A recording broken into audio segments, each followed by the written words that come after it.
Welcome students. Today we will discuss about life processes, for example nutrition, respiration, transportation and excretion. If we talk about life processes, then life processes are the basic essential activities which are performed by living organisms. And for these activities we need energy which we take from food, जो कि हम previous class में discuss कर चुके हैं. Okay? तो चलिए आज का टॉपिक स्टार्ट करते हैं. सबसे पहले बात करेंगे न्यूट्रिशन इन प्लांट्स. प्लांट्स की बात करें तो plants are the only organism that can prepare their food themselves using water, carbon dioxide and minerals. क्या है? प्लांट्स ऐसे लिविंग ऑर्गेनिजम्स हैं जो अपना फूड खुद प्रिपेयर कर सकते हैं. किसकी हेल्प से? Water, carbon dioxide, minerals and sunlight की हेल्प से. अब बात करते हैं ऑटोट्रॉप्स की. ऑटोट्रॉप्स क्या हैं? ऑटोट्रॉप्स ऐसे लिविंग ऑर्गेनिजम्स होते हैं जो अपना फूड खुद प्रिपेयर कर सकते हैं, जैसे कि प्लांट्स. एंड हिटेरोट्रॉप्स क्या हुए? हिटेरोट्रॉप्स ऐसे लिविंग ऑर्गेनिज्म हैं जो अपनी फूड की डिमांड के लिए किसी दूसरे लिविंग ऑर्गेनिज्म पे डिपेंड करते हैं, जैसे कि human beings and animals.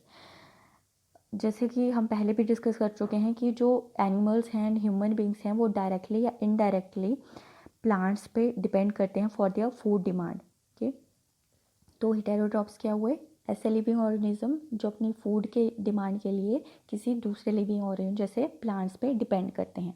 And autotrophs क्या हुआ? ऑटो जनरेट करते हैं, जैसे कि प्लांट्स, मतलब खुद अपना फूड प्रिपेयर करते हैं. नेक्स्ट आता है फोटोसिंथेसिस. अब हमें पता है कि जो प्लांट्स हैं वो अपना फूड खुद प्रिपेयर करते हैं और इस प्रोसेस को क्या बोलते हैं? फोटोसिंथेसिस. जिसमें क्या चीज़ें आ जाएंगी? जो प्लांट्स हैं वो water, mineral, sunlight and carbon dioxide की हेल्प से क्या बनाते हैं? अपना फूड प्रिपेयर करते हैं. और इसमें कुछ गैसेस रिलीज करते हैं, जैसे कि ऑक्सीजन हो गया, जिसका यूज़ क्या करते हैं? ह्यूमन बींग्स फॉर रेस्पिरेशन करते हैं. ओके, तो इस सारी प्रोसेस को क्या नाम दिया? फोटोसिंथेसिस. मतलब प्लांट्स का sunlight, water, minerals and carbon dioxide की हेल्प से अपना फूड प्रिपेयर करना इज कॉल्ड फोटोसिंथेसिस. अब जो ये प्लांट्स हैं ये जितना फूड प्रिपेयर करते हैं वो सारा अपने लिए ही यूज़ ना करके इसको क्या करते हैं? फ्लावर्स या फ्रूट्स की फॉर्म में स्टोर कर लेते हैं. ओके, मतलब जितना फूड की इनको नीड होगी वो अपने लिए स्टोर कर देंगे और जो एक्स्ट्रा फूड होगा उसको कहाँ पर स्टोर कर देंगे? स्टार्च या कार्बोहाइड्रेट, शुगर्स की फॉर्म में फ्रूट्स एंड फ्लावर्स में. ओके, इसके अलावा जो प्लांट्स हैं उसकी मैक्सिमम पार्ट्स का यूज़ हम human beings and animal as a food करते हैं. जैसे कुछ ऐसे प्लांट्स हैं जिनके हम फ्रूट यूज़ करते हैं, कुछ के हम फ्लावर्स यूज़ करते हैं, पत्तियां भी यूज़ करते हैं, जैसे कि स्पाइनच एंड साग हो गया. कुछ की रूट्स यूज़ करते हैं. ओके, जैसे क्या हो गया? गाजर मूली हो गया. कुछ की स्टेम्स यूज़ करते हैं. ओके, जैसे कमल के फूल की स्टेम्स होती हैं. ओके, तो मतलब जो प्लांट्स हैं वो अपने लिए भी फूड प्रिपेयर कर रहे हैं फोटोसिंथेसिस के प्रोसेस में, साथ में अदर लिविंग ऑर्गेनिजम्स के लिए भी फूड प्रिपेयर कर रहे हैं. ओके, नेक्स्ट अब क्या है? लीव्स की बात करें तो लीव्स को क्या बोला जाता है? Food factories of plants. क्यों? क्योंकि लीव्स में ही जो फोटोसिंथेसिस की प्रोसेस है वो होती है और यहीं से क्या है? डिफरेंट पार्ट्स में प्लांट के फूड ट्रांसपोर्ट होता है. इसलिए लीव्स को क्या बोला जाता है? Food factories of plants. Okay, और जो लीव्स हैं उनमें जो स्मॉल पोर्स हैं वो किस चीज़ में हेल्प करते हैं? एयर से कार्बन डाइऑक्साइड लेने में. और इन स्मॉल पोर्स को क्या बोला जाता है? स्टोमेटा. मतलब स्टोमेटा किस चीज़ के लिए हेल्पफुल है? एयर से कार्बन डाइऑक्साइड को गेन करने के लिए. ओके, और जो ये लीव्स में ग्रीन पिगमेंट है इसको क्या बोला जाता है? क्लोरोफिल. और इसका क्या काम है? To capture energy of the sunlight. Stomata पहले क्या हुए? स्मॉल पोर्स हुए और इनका क्या काम है? To take carbon dioxide from air. फिर ग्रीन पिगमेंट है जो लीव्स में, उसका क्या नाम है? क्लोरोफिल. और उसका क्या काम है? To capture energy of the sunlight. And sun is the ultimate source of energy. Okay, फिर करते हैं डेजर्ट प्लांट्स की बात. डेजर्ट प्लांट्स क्या करते हैं? ग्रीन स्टेम्स का यूज़ करते हैं टू कैरी फोटोसिंथेसिस प्रोसेस. क्यों? क्योंकि जो डेजर्ट्स हैं उनमें जो प्लांट्स होते हैं उनकी लीव्स क्या होती हैं? स्मॉल इन साइज़ होती हैं, कि जिससे जो वाटर इवेपोरेशन है वो कम हो सके. इसलिए अगर लीव्स का साइज़ कम है तो क्या होगा? उसमें जो ऑब्जर्वेशन ऑफ सनलाइट है वो भी कम होगी. इसीलिए जो डेजर्ट प्लांट्स हैं वो ग्रीन स्टेम्स का यूज़ करते हैं, कि जिससे क्या कर सकें? वो सनलाइट भी ऑब्जर्व कर सकें और कार्बन डाइऑक्साइड भी, जिससे कि क्या प्रोसेस हो सके? फोटोसिंथेसिस, जिसके द्वारा वो अपने लिए फूड प्रिपेयर कर सकें. ओके, तो यही रीज़न है कि जो डेजर्ट प्लांट्स हैं वो लीव्स का यूज़ ना करके, क्योंकि उनका साइज स्मॉल होता है, ग्रीन स्टेम्स का यूज़ करते हैं। ठीक है। नेक्स्ट क्या आती है life process, digestion in humans. अब क्या है, हमने न्यूट्रिशन ले लिया, मतलब क्या किया, फूड ले लिया, बट जो फूड है वो डायरेक्टली हमें न्यूट्रिशन नहीं देता है, उसको क्या होता है पहले डाइजेस्ट करना पड़ता है डिफरेंट कंपोनेंट्स में। तो इसके लिए डाइजेशन प्रोसेस है, जिसके जो मेन कंपोनेंट्स हैं वो क्या है, ब्यूकल कैविटी है, ऑसोफेगस है जिसको क्या बोलेंगे, फूड पाइप बोलेंगे, स्टमक हो गया, स्मॉल इंटेस्टाइन हो गया, large intestine, and finally anus. Okay, ये सारे जो कंपोनेंट हैं ये मिलके क्या बनाते हैं, डाइजेस्टिव ट्रैक्ट बनाते हैं, जिसमें जो फूड है वो ग्रेजुअली क्या होता है, डाइजेस्ट होता है। अब ये जो डाइजेस्टिव ट्रैक्ट हैं इनके साथ क्या है, इनके साथ अदर ग्लैंड्स भी एसोसिएटेड होते हैं जो क्या सीक्रेट करते हैं डाइजेस्टिव जूसेस, जैसे कि क्या हो गया, स्लाइवरी ग्लैंड हो गया, लिवर, गाल ब्लैडर हो गया, पैनक्रियाज हो गया, रेक्टम हो गया। ओके, तो इन जो डाइजेस्टिव जूसेस हैं इनका क्या काम है, जो फूड है कॉम्प्लेक्स फॉर्म में उसको सिंपलर फॉर्म में कन्वर्ट करना, जिससे कि क्या हो सके, हमारी बॉडी उसको अच्छे से डाइजेस्ट कर सके और हमें डिफरेंट जो न्यूट्रिशन चाहिए होता है बॉडी को वो उस फूड से मिल सके। ओके, तो ये जो सारे कंपोनेंट्स और ग्लैंड्स हैं ये सारे मिलके क्या बनाते हैं, डाइजेस्टिव सिस्टम बनाते हैं। ओके, तो सबसे पहले क्या है, ब्यूकल कैविटी की बात करते हैं। हम क्या करते हैं, माउथ से फूड खाते हैं, ओके, और मैकेनिकली उसको ब्रेक डाउन करते हैं with the help of teeth. और जो स्लेवरी ग्लैंड है वो क्या करता है, सलाइवा प्रोड्यूस करता है, और वो सलाइवा किस चीज़ में हेल्प करता है, फूड की डाइजेशन में। मतलब अगर क्वेश्चन आता है कि जो डाइजेशन प्रोसेस है वो कहाँ पर स्टार्ट होती है, तो स्लाइवरी ग्लैंड आंसर हो सकता है, ब्यूकल कैविटी भी हो सकता है, माउथ भी हो सकता है, अकॉर्डिंग टू ऑप्शंस। ओके, किसकी वजह से, सलाइवा की वजह से, क्योंकि सलाइवा जो है वो स्टार्च को किसमें, सिंपलर कंपोनेंट शुगर में कन्वर्ट करना स्टार्ट कर देता है। ओके, अब अगर माउथ की बात करते हैं तो माउथ में क्या आ जाते हैं, टीथ आ जाते हैं। इन टीथ के डिफरेंट नेम हैं, वो भी आपको पता होना चाहिए। ये जो लास्ट वाले 3 हैं इनके ना, इनको मोलार टीथ बोला जाता है। ये 2 हैं इनको क्या बोला जाता है, प्री मोलार। इनका क्या काम है, जो फूड है उसको ब्रेक डाउन करना मैकेनिकली। ओके, इनको क्या बोलेंगे, कैनिन बोलेंगे। और ये फ्रंट वाले 4 टीथ हैं, इन सिसर, इनको, इनका क्या काम है, जो भी फूड है उसको बाइट करना। ओके, जैसे कि क्या करते हो आप, कोई फ्रूट खा रहे हो तो क्या किसकी हेल्प से खा रहे हो, इन फ्रंट वाले 4 टीथ की हेल्प से वो बाइट लेते हो। ओके, तो इन सारे टीथ के नाम आपको पता होने चाहिए। नेक्स्ट क्या आ गया, टंग आ गया। टंग भी क्या है, माउथ का पार्ट है, जो एक क्या है, ये फ्लैशी मस्कुलर ऑर्गन है जो प्यूकल कैविटी से अटैच होता है। और जो टंग है उसके जो डिफरेंट रीज़न है वो डिफरेंट टेस्ट के लिए रिस्पॉन्सिबल होते हैं। जैसे कि अगर आपने कुछ मीठी चीज़ खाई और वो इस रीजन को टच करती है तब आपको फील होगा कि ये मीठा है, और अगर कुछ सॉल्टी खाते हो तो इस रीजन को टच होने पर ही आपको पता चलता है कि ये चीज़ नमकीन है। You can try it at home. फिर अगर आप क्या कर सकते हो, कुछ खट्टी या कड़वी चीज़ खाई तो क्या होगा, अगर खट्टी चीज़ खाते हो तो सार चीज़ खाते हो तो इस रीजन को टच करने पे आपको वो फील होता है। और अगर कुछ बिटर खा रहे हो, कुछ कड़वा खा रहे हो तो इस रीजन को टच करने से आपको बिटरनेस फील होती है। मतलब जो डिफरेंट रीजन्स हैं टंग के, वो डिफरेंट टेस्ट के लिए रिस्पॉन्सिबल हैं। और जो मेन टेस्ट हैं हमारी टंग कर सकती है वो 4 हो गए, बिटर, सार, सॉल्टी एंड स्वीट। ओके, फिर आता है नेक्स्ट स्टमक।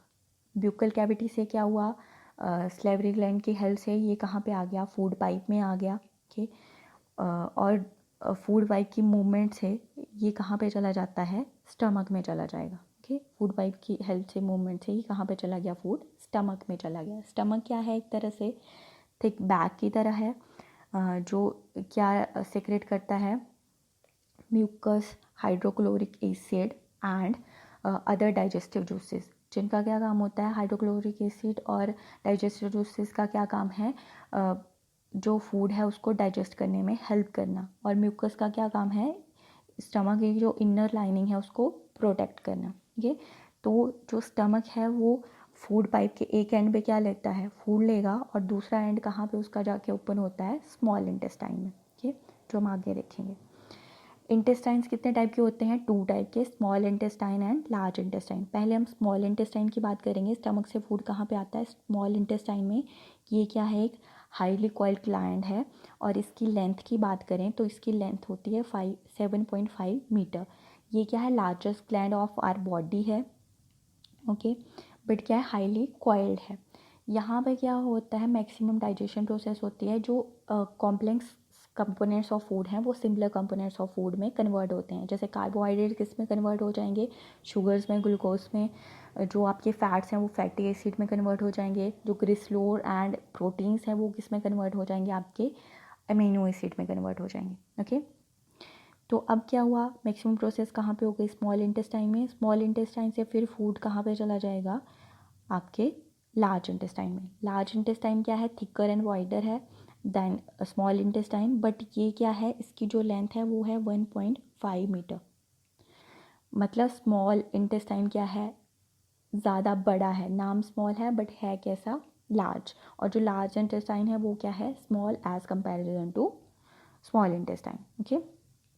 दोनों उल्टे याद रखने हैं, स्मॉल क्या होगा, लार्ज होगा, एंड लार्ज क्या होगा, स्मॉल होगा, ओके।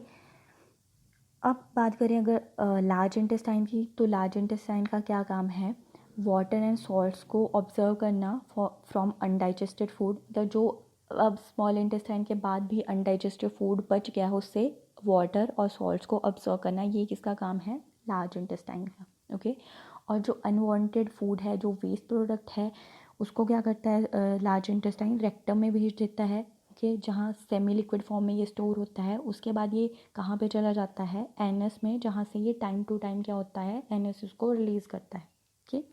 तो मतलब क्या हो गया, जो लार्ज इंटेस्टाइन है वहाँ तक हमारी डाइजेशन प्रोसेस स्टॉप हो गई। मैक्सिमम जितने फूड से हमें वांटेड कंपोनेंट्स है वो मिल गए, और अनवांटेड वेस्ट था वो कहाँ पे भेज दिया, रेक्टम में भेज दिया, जहाँ सेमी लिक्विड फॉर्म में ये स्टोर हो जाएगा।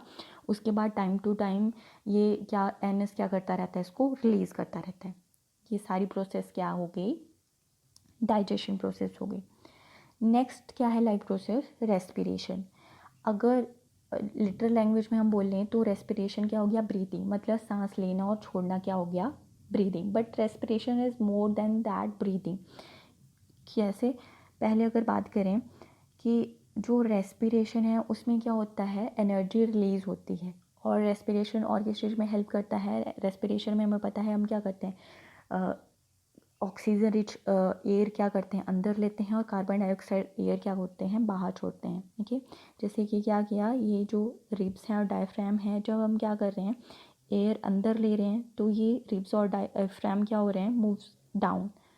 मतलब क्या है, जो रिब्स हैं वो बाहर की तरफ को फैलते हैं, और डायफ्राम क्या होता है, नीचे की तरफ को जाता है। वैसे जब हम कार्बन डाइऑक्साइड छोड़ते हैं तब क्या होता है, एयर बाहर जा रही है, तो जो रिब्स हैं वो भी क्या होते हैं, फिर से अपनी पोजीशन में आ जाएंगे, मतलब सिकुड़ जाते हैं, और जो डायफ्राम है वो वापस से अपनी पोजीशन पे चला जाता है। तो रेस्पिरेशन क्या है, एक तरह की सेलुलर प्रोसेस है, जिसमें जो ऑक्सीजन है वो लिविंग ऑर्गेनिज्म की किस चीज़ में हेल्प करता है, in the break down of food, जिससे हमें क्या मिलती है, एनर्जी मिलती है। और रेस्पिरेशन की प्रोसेस में, मतलब जैसे हम सांस लेते हैं और छोड़ते हैं, उसमें भी क्या होती है, एनर्जी रिलीज होती है, ओके। तो मतलब रेस्पिरेशन का जस्ट ब्रीदिंग ही मीनिंग है, इससे क्या हेल्प मिल रही है हमें, ब्रेक डाउन ऑफ फूड में भी हेल्प मिलती है, ओके। अब आते हैं two types of respiration. First आ गई aerobic and then anaerobic respiration. पहले एरोबिक रेस्पिरेशन की बात करें तो एरोबिक रेस्पिरेशन में क्या होता है, break down of food with the help of oxygen, जैसे कि हम ह्यूमन बींग्स करते हैं, ओके। हमें क्या पड़ती है, ऑक्सीजन की ज़रूरत पड़ती है, किसके लिए, for the break down of food. और अगर एनारोबिक रेस्पिरेशन की बात करें तो एनारोबिक रेस्पिरेशन में क्या चीज़ आती है, जिसमें फूड को ब्रेक डाउन करने के लिए ऑक्सीजन की ज़रूरत नहीं है, जैसे कि यीस्ट करता है। यीस्ट क्या है, एक सिंगल सेल्ड ऑर्गेनिज्म है, और इस प्रोसेस में, एनारोबिक रेस्पिरेशन की प्रोसेस में, ये क्या बनाता है, अल्कोहल बनाता है। इसलिए यीस्ट का यूज़ और किस जगह करते हैं हम, to make wine and beer.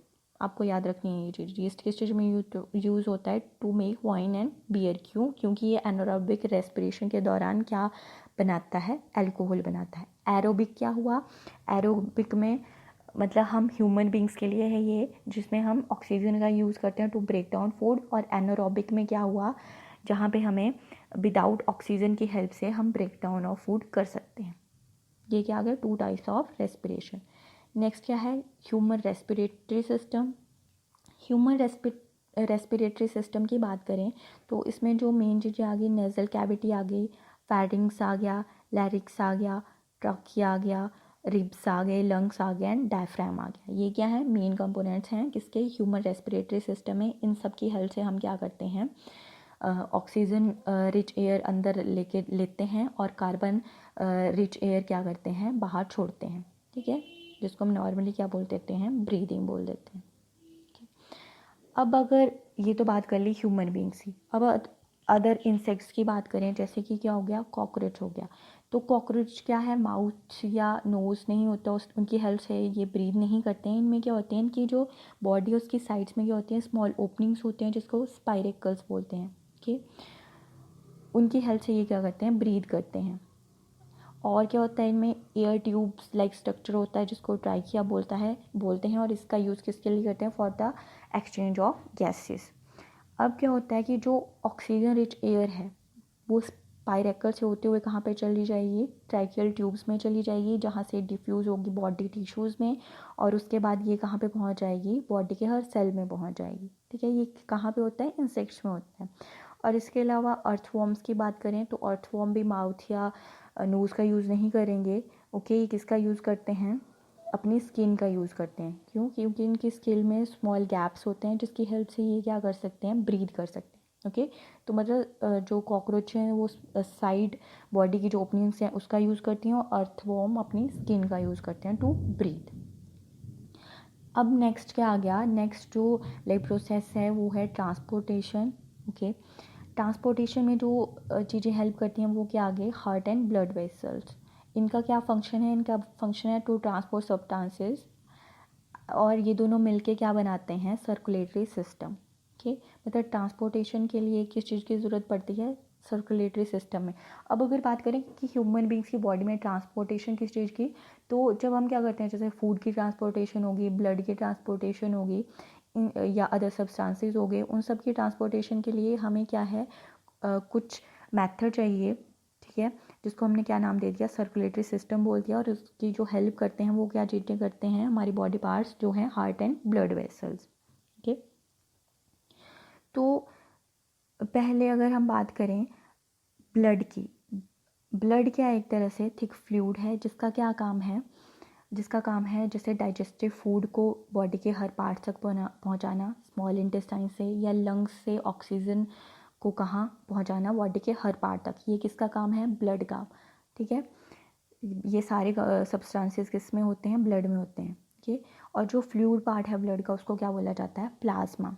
ठीक है, ब्लड की बात करें तो ब्लड में पहले क्या आ गई, रेड ब्लड सेल्स आ गई। ओके, जो क्या होते हैं, जिनमें रेड पिगमेंट होता है जिसको हीमोग्लोबिन बोलते हैं। हीमोग्लोबिन क्या करता है, ऑक्सीजन को बाइंड करता है और बॉडी के डिफरेंट पार्ट्स में ट्रांसपोर्ट करता है। ओके, और जो कलर है हमारे ब्लड का रेड कलर, वो भी किसकी प्रेजेंस की वजह से होता है, हीमोग्लोबिन की वजह से। सेकेंड टाइप की सेल्स क्या आ गई, white blood cells. White blood cells का क्या काम है, हमारी जो बॉडी है उसमें कोई अनवांटेड जर्म्स ना एंटर कर जाएं, उनके अगेंस्ट फाइट करना। ओके, मतलब अगर हमारी बॉडी में अच्छी मात्रा में वाइट ब्लड सेल्स होंगी तो हमारी इम्यूनिटी स्ट्रॉन्ग होगी, हम जो डिजीज़ हैं उनके अगेंस्ट अच्छे से फाइट कर सकते हैं। और अगर कुछ लोगों में वाइट ब्लड सेल्स की कमी हो जाती है तो उनका इम्यून सिस्टम क्या होता है, वीक पड़ने लगता है और उनको ज़्यादा से ज़्यादा बीमारियां पकड़ने लगती हैं। ओके, क्योंकि उनमें जो डिजीज़ है उनके अगेंस्ट फाइट करने की क्षमता कम हो जाती है। इसके अलावा रेड ब्लड सेल और वाइट ब्लड सेल्स के अलावा प्लेटलेट्स भी जो ब्लड है उसमें प्रेजेंट रहती हैं, और इनका क्या काम है, ये ब्लड क्लॉटेशन में हेल्प करती हैं। जैसे आपको कहीं पे कट लग गया तो माइंड जो है वो प्लेटलेट्स को सिग्नल भेजेगा और प्लेटलेट्स वहाँ पे जाके क्या कर देंगी, वहाँ पे क्लॉट बना देंगी टेम्परेली। ओके, तो प्लेटलेट्स भी इम्पॉर्टेंट हैं। एंड बाकी की आ गई red blood cell and white blood cell जो कि हमारी बॉडी के लिए इम्पॉर्टेंट है। ओके, अब अगर बात करें हार्ट की, तो हार्ट क्या एक तरह से पंप का काम करता है जो क्या ट्रांसपोर्ट करता है, ब्लड को ट्रांसपोर्ट करता है। ओके, और साथ में अदर सब्सटेंसेस को भी कैरी करता है। ब्लड के साथ अदर सब्सटेंसेस क्या हो गए, डाइजेस्टिव फूड हो गया, जैसे ऑक्सीजन हो गई। ठीक है, जो हार्ट है उसमें 4 चैम्बर्स होते हैं। अपर चैम्बर्स को हम क्या बोलेंगे, अपर चैम्बर को नाम है आर्ट्रिया, और जो लोअर चैम्बर्स हैं उनको क्या बोल सकते हैं हम, वेंट्रिकल्स। ओके, मतलब जो हार्ट है वो किससे मिलके बना है, 4 चैम्बर से। अपर चैम्बर्स को क्या बोलेंगे, आर्टरी, और लोअर चैम्बर्स को क्या बोलेंगे, वेंट्रिकल्स बोल देंगे। अब इसके बाद बात करें ब्लड सेल्स की। ब्लड सेल्स भी क्या है, 2 टाइप्स की होती हैं, आर्टरीज एंड वेन्स। जो आर्टरीज हैं वो क्या होती हैं, थिक इलास्टिक वॉल से बनी होती हैं। क्यों, क्योंकि इनका क्या काम है, जो ऑक्सीजन रिच ब्लड है उसको हार्ट से डिफरेंट पार्ट्स ऑफ बॉडी तक पहुंचाना। और इस टाइम जो फ्लो ऑफ ब्लड है वो रैपिड होता है और प्रेशर भी हाई होता है, इसलिए आर्टरीज की वॉल्स क्या होती हैं, थिक होती हैं। ओके। और नॉर्मली पल्स रेट की बात करें तो नॉर्मल अडल्ट में कितना होगा, 72 to 80 beats per minute at rest. Okay. Second types of blood vessels कौन सी होगी, वेन्स। वेन्स जो होती हैं वो थिन वॉल्स होती हैं। क्यों, क्योंकि ये क्या करती हैं, जो डिफरेंट बॉडी पार्ट्स हैं उसमें जो कार्बन डाइऑक्साइड है, ओके, उसको ब्लड के साथ वापस कहाँ पे लेके आना, हार्ट में लेके आना। आर्टरीज का क्या काम है, आर्टरीज का काम हार्ट से ऑक्सीजन रिच ब्लड को डिफरेंट पार्ट्स तक लेके जाना, और वेन्स का क्या काम है, डिफरेंट पार्ट से कार्बन डाइऑक्साइड रिच ब्लड को वापस हार्ट तक लेके आना। और इसके लिए क्या करते हैं, वॉल्स प्रेजेंट होते हैं। वॉल्स का क्या काम है कि ये सिर्फ क्या करेंगे, ब्लड को हार्ट की तरफ अलाउ करेंगे। मतलब जो ब्लड का फ्लो है सिर्फ हार्ट की तरफ रहे, हार्ट से वापस बॉडी की तरफ ना रहे। ये किसका काम है, वॉल्स का। ठीक है। तो ये क्या आ गया, हार्ट के 4 चैम्बर्स हैं। ब्लड वेसल्स क्या हैं, 2 टाइप्स, आर्टरीज एंड वेन्स। जो हार्ट हैं उसके जो अपर चैम्बर्स हैं उनको आर्टरिया बोलेंगे, और लोअर चैम्बर्स को क्या बोलेंगे, वेंट्रिकल बोलेंगे। ठीक है। ये सारी चीज़ें मिलके क्या बनाती हैं, ट्रांसपोर्टेशन सिस्टम बनाती हैं। ओके, जो डिफरेंट टाइप की ट्रांसपोर्टेशन में हेल्प करेंगे। उसके बाद आ गया transport of substances in plants. Okay, plants की बात करें तो प्लांट्स में क्या होता है, जो रूट्स हैं वो क्या करती हैं, वाटर, रूट्स क्या करेंगी, वाटर और मिनरल्स को ऑब्जर्व करेंगी और डिफरेंट पार्ट्स ऑफ प्लांट्स तक पहुंचाएंगी। ठीक है। इसके लिए प्लांट्स में क्या होता है, पाइप लाइक स्ट्रक्चर होता है जो क्या ट्रांसपोर्ट करता है, वाटर ट्रांसपोर्ट करता है। और ये जो वेसल्स हैं ये किससे बनी होती है, स्पेशल सेल से बनी होती है जिसको वेस्कुलर टिश्यूज़ भी बोलते हैं। और ये टिश्यूज़ क्या है, एक तरह का ग्रुप ऑफ सेल्स है। ठीक। और इस वेस्कुलर टिश्यू को जाइलम बोलेंगे। जाइलम का क्या काम है, जो रूट्स हैं उनसे मिनरल्स और वाटर को ऑब्जर्व करना और लीव्स तक पहुंचाना for the process of photosynthesis, वो किसका काम है, जाइलम का काम है। ठीक है। और food transported from leaves to other parts by flowing. मतलब अब क्या हुआ, फोटोसिंथेसिस की प्रोसेस हो गई, लीव्स में फूड बन गया। अब लीव्स से डिफरेंट पार्ट्स ऑफ प्लांट्स तक फूड को ले जाना, ये किसका काम है, फ्लोइंग का काम है। जाइलम का क्या काम है, जो रॉ मटेरियल है उसको कहाँ तक, लीव्स तक लेके जाना। और फ्लोइंग का क्या काम है, फूड को डिफरेंट पार्ट्स तक वापस पहुँचाना। ठीक है। ये क्या हो गया, ट्रांसपोर्ट सिस्टम हो गया किसमें, प्लांट्स में। नेक्स्ट क्या लाइफ प्रोसेस है, एक्सक्रीशन। हम बात करते हैं पहले ह्यूमन एक्सक्रीशन सिस्टम की। ह्यूमन एक्सक्रीशन सिस्टम में क्या आ गया, ब्लड वेसल्स आ गए, किडनी आ गया, यूरिनरी ब्लैडर आ गया, यूरेथ्रा आ गया। ओके। जो फिल्ट्रेशन ऑफ ब्लड है वो किसके द्वारा की जाती है, ब्लड कैपिलरीज के द्वारा। कहाँ पे, किडनी में। ठीक है। यहाँ पे की जाएगी किसके द्वारा, ब्लड कैपिलरीज या ब्लड वेसल के द्वारा। जो वेस्ट डिजॉल्व इन वाटर है वो क्या करता है, उसे हम रिमूव कर देते हैं एज ए यूरिन। ओके। जो कहाँ से जाएगा, किडनी से यूरिन कहाँ पे चला जाता है, यूरिनरी ब्लैडर में। किसकी हेल्प से, ट्यूब की हेल्प से, जिनको क्या बोला हमने, यूरेटर बोला। ठीक है। ब्लड वेसल्स ने क्या किया, फिल्टर किया ब्लड को, कहाँ पे, किडनी में। और किडनी से ये कहाँ पे चले गया, जो वेस्ट है वो यूरिन की फॉर्म में यूरिनरी ब्लैडर में चला गया, किसके द्वारा, यूरेटर की हेल्प से। ठीक है। फिर क्या हो जाएगा, यूरिनरी ब्लैडर में ये स्टोर हो जाता है। उसके बाद टाइम टू टाइम ये यूरेथ्रा की हेल्प से क्या करते हैं, हम बॉडी से बाहर इसको निकाल देते हैं। ओके। यूरेथ्रा क्या है, एक तरह की मस्कुलर ट्यूब है जो क्या करती है, वेस्ट को बॉडी से बाहर निकालने में हेल्प करती है। अगर एक अडल्ट ह्यूमन बीइंग की बात करें तो नॉर्मली कितना यूरिन पास करते हैं 24 आवर में, 1 to 1.8 लीटर। एक अडल्ट ह्यूमन की बात है ये। ओके। और अगर यूरिन की बात करें तो यूरिन किस चीज़ से मिलके बना होता है, 95% उसमें वाटर होगा, 2.5% urea and 2.5% other waste products. Okay. ये किसकी बात आ गई, ह्यूमन बींग्स ही। अब अगर बात करें जैसे फ़िश है तो फ़िश एक्सक्रीट करती है इन गैसियस फॉर्म, जो कौन सी गैस है, अमोनिया। ओके। और बर्ड, लेजर्ड एंड स्नेक्स हैं, ये क्या करते हैं, सेमी सॉलिड फॉर्म में एक्सक्रीट करते हैं, जो क्या है, यूरिक एसिड है। और ह्यूमंस किस फॉर्म में करते हैं, यूरिया की फॉर्म में। ठीक है, ये क्या आ गया, एक्सक्रेशन आ गई डिफरेंट टाइप्स के एनिमल्स एंड ह्यूमन बींग्स में। ठीक है, तो अब हम देख लेते हैं समरी, हमने क्या क्या पढ़ा, लाइफ प्रोसेसेस पढ़ा, जिनमें क्या क्या चीज़ें देखी, nutrition, digestion, respiration, transportation and excretion. ठीक है, न्यूट्रिशन क्या है, प्लांट जो है अपना फूड खुद बनाते हैं, और हम सारे ह्यूमन बींग्स और एनिमल्स अपनी न्यूट्रिशन के लिए किस पे डिपेंड करते हैं, प्लांट्स पे डिपेंड करते हैं। ठीक है, जिसमें क्या पढ़ा हमने, ऑटोट्रॉप्स पढ़ा, हेटेरोट्रॉप्स पढ़ा। ऑटोट्रॉप्स क्या है, प्लांट्स हैं, मतलब ऐसे लिविंग ऑर्गेनिज्म जो अपना फूड खुद प्रिपेयर करते हैं। और हेटेरोट्रॉप्स क्या हो गए, ऐसे लिविंग ऑर्गेनिज्म जो अपनी फूड की डिमांड के लिए किसी दूसरे लिविंग ऑर्गेनिज्म पे डिपेंड करते हैं। ठीक है, उसके बाद डाइजेशन देखा कि डाइजेशन के लिए एक कैनाल होती है जो जिसके डिफरेंट कंपोनेंट्स है, जैसे बुक्कल कैविटी हो गया, फूड पाइप हो गया, स्टमक हो गया, स्मॉल इंटेस्टाइन हो गया, लार्ज इंटेस्टाइन हो गया एंड एनस हो गया। ठीक है, ये सारे मिलके, इसके अलावा कुछ ग्लैंड्स हो गए, जैसे सलाइवरी ग्लैंड्स हो गया, पेनक्रियास हो गया, लीवर हो गया, गाल ब्लैडर हो गया, ये सारे मिलके क्या बनाते हैं, डाइजेस्टिव सिस्टम बनाते हैं। ठीक है, डाइजेशन क्यों इंपॉर्टेंट है, क्योंकि फूड हम जब खाते हैं तो डायरेक्टली उससे हमें क्या, न्यूट्रिशन नहीं मिल जाता है, उसको हमें क्या करना पड़ता है, कॉम्प्लेक्स फॉर्म से सिंपलर फॉर्म में कन्वर्ट करना पड़ता है, जिससे हमारी बॉडी को एनर्जी मिल सके। और ये सारी चीज़ कहाँ होती है, उस डाइजेस्टिव सिस्टम में होती है। ठीक है, फिर हमने देखा रेस्पिरेशन। रेस्पिरेशन अगर नॉर्मली बात करें तो ब्रीदिंग है, बट इसके अलावा रेस्पिरेशन और किस चीज़ में हेल्प करती है, in the break down of food. Okay, मतलब फूड को कॉम्प्लेक्स फॉर्म में सिंपलर फॉर्म में कन्वर्ट करने के लिए हमें ऑक्सीजन की ज़रूरत होती है। फिर आया ट्रांसपोर्टेशन। अब क्या किया, जैसे फूड जो न्यूट्रिशन चाहिए थे वो बॉडी में बन गए, बट डिफरेंट पार्ट्स तक पहुंचाना है। ओके, तो उसके लिए हमें क्या चाहिए, ट्रांसपोर्टेशन की ज़रूरत है। इसके अलावा क्या है, जैसे ब्लड है, ऑक्सीजन है, उसको भी डिफरेंट पार्ट्स तक पहुंचाना है, उसके लिए हमें किस चीज़ की ज़रूरत है, ट्रांसपोर्टेशन की, जिसमें हमारी ब्लड वेसल्स हैं, जो आर्टरीज होती हैं, वेन्स होती हैं। इसके अलावा छोटी छोटी आपने क्या देखी होंगी, कैपिलरीज देखी होंगी, जो कई बार ब्रेक हो जाते हैं, बिल्कुल स्मॉल इन साइज़ होती हैं, रेड कलर की। ठीक है, वो भी किस चीज़ में हेल्प करती हैं, ट्रांसपोर्टेशन में करती हैं। ठीक है, उसके बाद आया एक्सक्रेशन। एक्सक्रेशन क्या हुआ, एक्सक्रेशन से मतलब हुआ कि जो वेस्ट प्रोडक्ट है अब उसको बॉडी से बाहर निकालना है हमें। ठीक है, तो उसमें एक्सक्रेशन की बहुत ज़्यादा वैल्यू है।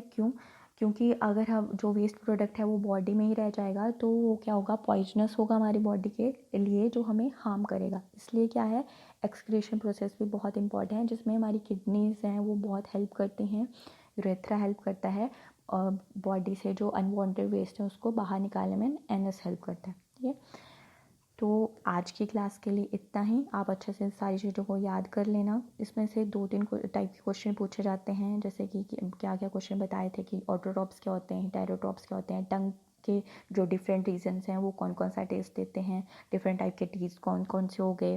ओके, जो डाइजेशन है उसमें डाइजेशन सबसे पहले हमारे बॉडी के किस पार्ट में स्टार्ट होती है। ओके, जो हार्ट है उसमें कितने चैम्बर्स होते हैं, अपर चैम्बर्स को क्या बोलते हैं, लोअर चैम्बर्स को क्या बोलते हैं, इस तरह ये सारी चीज़ें आपने अच्छे से याद कर लेनी है।